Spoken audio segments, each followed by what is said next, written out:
here you go.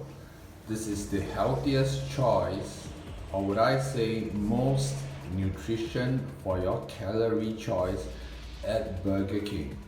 So my order today is the chicken Tendergrill with no mayo and additional tomato and lettuce.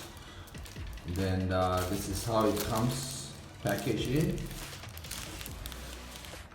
Okay, so as I unwrap the burger, okay, this is how it looks like. So immediately once I remove the wrapper, you can smell the fragrance of the flame grilled chicken patty, and then overall it looks kind of small as compared to the typical burger. So this is how it looks like with additional lettuce and tomato. So if I think if you add on tomato, it will be 2 slices instead of 1.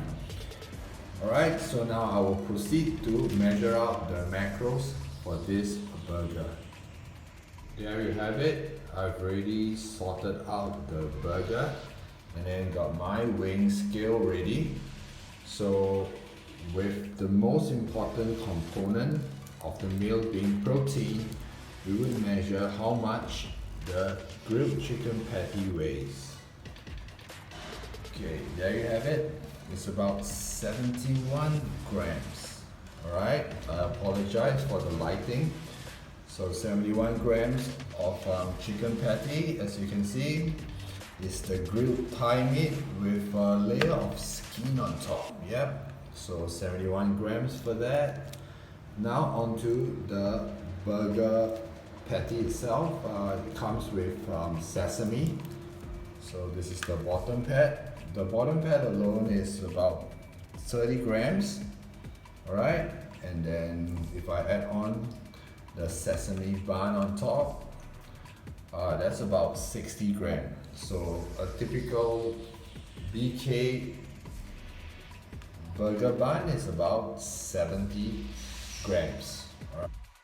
Using MyFitnessPal, here's a detailed macronutrients breakdown of Burger King's Tendergrill burger. Yep, I'm 1/3 through this Tendergrill chicken burger. Well, so far without the mayo and the additional condiments, well, the taste is really very good. Well, the chicken patty is smoky and very well marinated, so minimal sauce or condiment is required. Yeah, so I'm gonna finish up the burger. Do try this option if you are looking out for low calorie with high nutrition value, maybe in terms of protein wise. This is a definitely go-to option when at Burger King Singapore. Thank you for watching my videos. So stay tuned for more healthy or nutritious eating out tips. Now let me finish up the rest of this delicious burger.